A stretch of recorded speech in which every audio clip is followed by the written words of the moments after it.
Bom dia, boa tarde, boa noite, sétimo ano, tudo bem com vocês, pessoal? Eu espero que sim, professor David aqui. Vamos dar início a mais uma aula de arte, tá bom? Nessa aula nós iremos continuar falando sobre o movimento cubista, beleza? Que é o cubismo, é um movimento artístico que nós iniciamos na semana retrasada.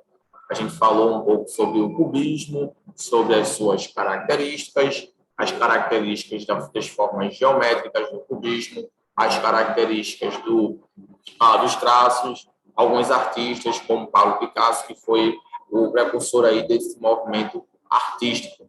Bom, hoje a gente vai fazer uma análise de algumas obras, a gente vai ver algumas obras cubistas e também nós iremos ver a diferença entre o cubismo analítico e o cubismo sintético, que são duas vertentes do cubismo que apresentam algumas características específicas acerca do cubismo. Então, a gente vai analisar essas características, beleza? E fazer aqui uma análise também das obras que se encaixam nas obras cubismo analítico e do cubismo sintético. Beleza, pessoal? Então, primeiro vamos começar fazendo uma análise aqui de algumas obras cubistas, algumas obras de Pablo Picasso e alguns outros artistas.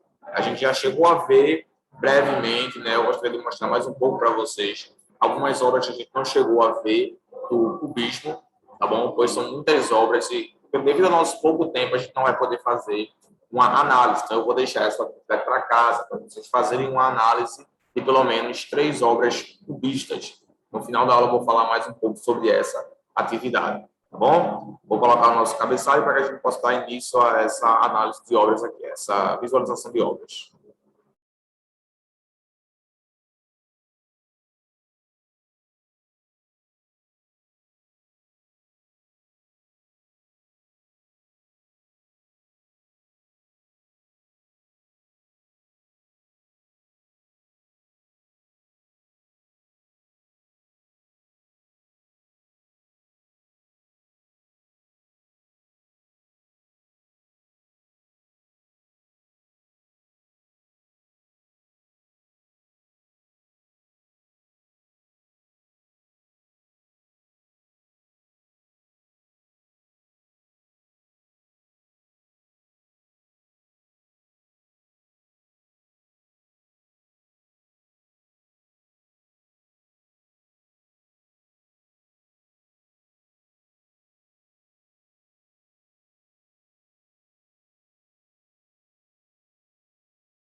Pronto, pessoal. Então, vamos falar aqui sobre o cubismo. A gente vai começar fazendo algumas análises de algumas obras cubistas. Vou mostrar aqui para vocês.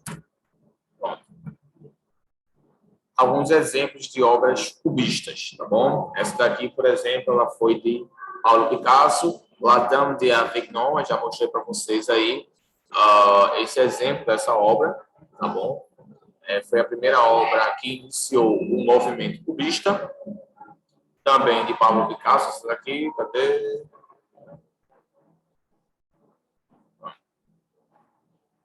Também foi de Pablo Picasso, tá? Eu só vou mostrar rapidamente, pessoal, porque, como eu falei, a gente não vai conseguir ver todas as obras e também analisá-las, ver o tempo, ver quando elas foram produzidas, qual foi o ano de produção, qual foi o objetivo, quem foi o artista. A gente não vai ter tempo para isso. Porque como a nossa aula de arte é muito breve, muito curta, a gente não tem tempo para analisar todas as obras. Então, vou só mostrar para vocês aqui, para que vocês tentem assimilar com as características que nós vimos nas últimas aulas, que são as características de traços, de geométricos, linhas geométricas, tá? Todos seguindo aí formas geométricas. Bom, linha não, perdão, formas geométricas. Além disso, gosto de abordar temas do cotidiano.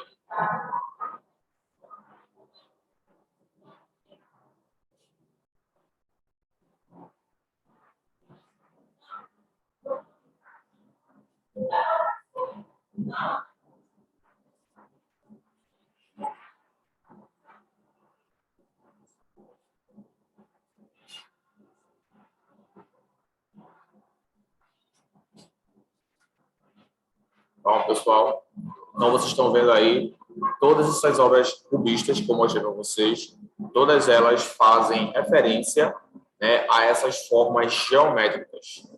É essa a principal característica do cubismo, é a utilização de formas geométricas no texto que vão fazer com que elas tenham essa ideia de alguma coisa abstrata, tá? Além de utilizarem bastante temas do cotidiano.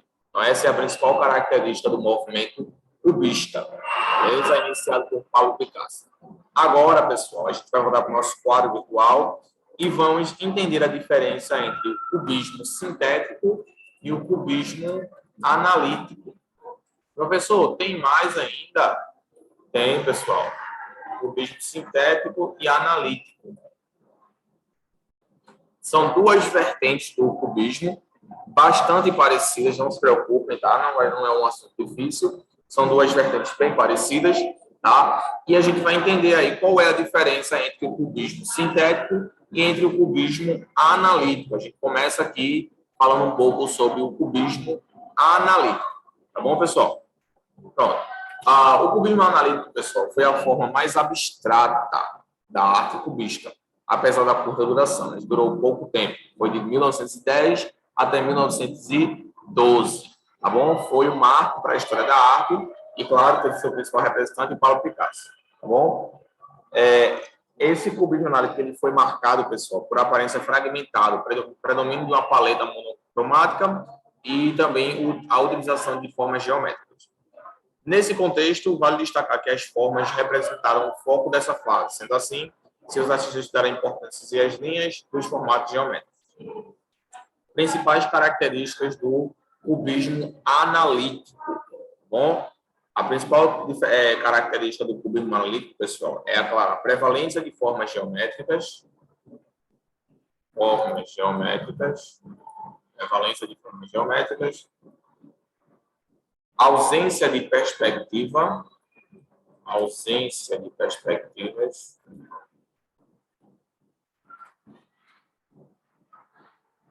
Tá? Caráter mais abstrato. Imagens fragmentadas.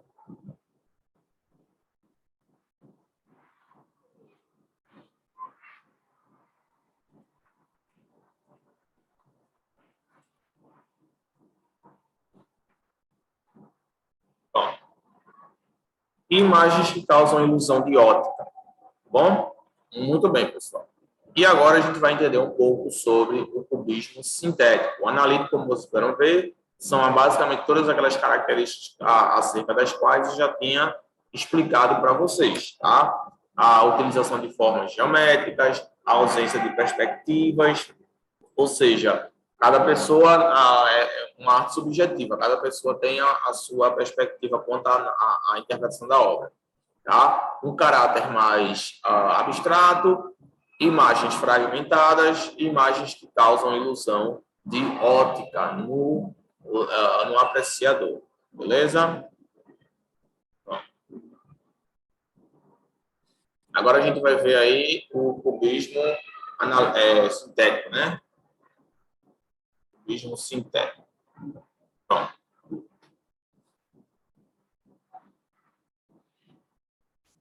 O cubismo sintético, pessoal, ele não é tão abstrato, ou seja, não é facilmente reconhecível é facilmente reconhecível por quem observa, tá bom? O cubismo sintético que é a fase posterior ao cubismo analítico e é marcado pelas cores brilhantes e pela prevalência de técnica de colagem, tá bom?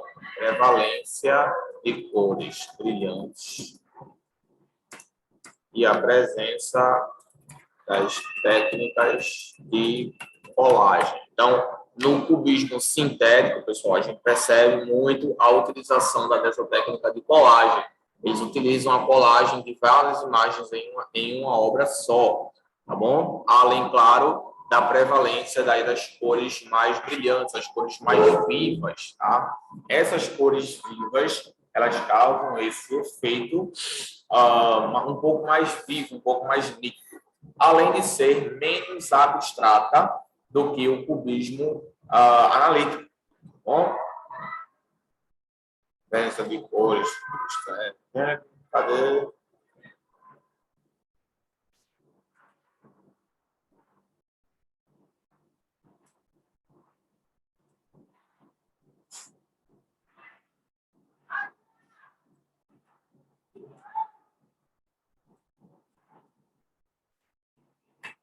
Bom, utilização de obras menos abstratas, ou seja, aquelas obras que são mais fáceis de serem reconhecidas, tá bom? Ou seja, ele tem um caráter mais figurativo. As imagens podem ser facilmente identificadas pelo espectador. No entanto, vale destacar que, apesar de apresentar uma estética mais realista, o cubismo sintético não tinha o compromisso de retratar a realidade, bom? Menos abstratas e mais realistas. Porém, não tinha intenção de retratar a realidade. Então, enquanto o cubismo analítico ele utilizava aquelas cores mais fracas, né, formas mais geométricas, não tinha perspectiva, ou seja, era algo totalmente, sabe, não tinha uma interpretação para aquelas obras, as imagens eram fragmentadas, todas distorcidas, trocadas, cortadas, e que causavam ilusão de ótica. Já no cubismo sintético, não. Eles não utilizavam tanto obras abstratas, ou seja, eram obras mais realistas, com tons mais reais, além da prevalência de cores brilhantes, cores mais vivas, né? A presença das técnicas de colagem, que utilizavam a colagem nas obras cubistas, tá bom? E utilização de obras menos abstratas e mais realistas, obras menos abstratas e obras mais realistas, com mais compromisso com a realidade. Mas não quer dizer que é importante a gente mencionar isso aí, tá? Não quer dizer, deixa eu até colocar aqui.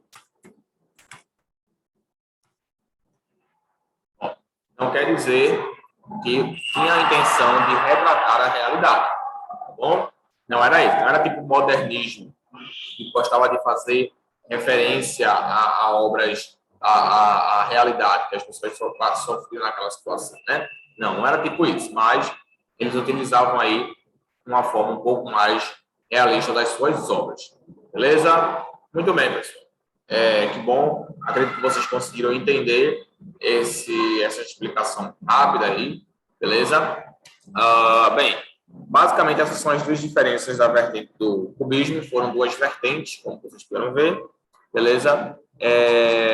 E apenas isso. É um movimento fácil, é um movimento simples. Porém, a gente precisa ainda analisar algumas obras. Então, na próxima aula, eu vou querer que vocês façam a análise de pelo menos 3 obras, tá bom? Próxima aula, análise de 3 obras cubistas, sintéticas ou analíticas, tá bom? Vocês precisam fazer aí uma análise de pelo menos 3 obras cubistas, certo, gente? Então, ó, vou querer que vocês copiem isso aqui e passem para o caderno de vocês, tá bom? Eu espero que vocês tenham entendido. Se vocês tiverem alguma dúvida quanto a esse assunto aí do cubismo, tanto analítico quanto sintético, se não estiverem conseguindo realizar a análise das imagens, vocês podem recorrer a mim pelo WhatsApp. Eu estou sempre à disposição de vocês, tá bom, gente? Então, na próxima aula, a gente vai fazer essa análise com mais detalhe. A gente vai ver alguns vídeos que falam também sobre essas obras cubistas, tá bom? E eu vejo vocês na nossa próxima aula. Não esqueçam de passar essa anotação para o caderno de vocês, bem como a atividade, para que vocês não venham a esquecer, até porque a gente já tem aí muitas atividades, ainda tem, né? Muitas atividades pela frente. Tá bom, gente? Então, fiquem com Deus. Qualquer dúvida, estou à disposição de vocês no WhatsApp. Até a próxima aula, bom descanso, bom final de semana e nos vemos semana que vem. Tchau, pessoal.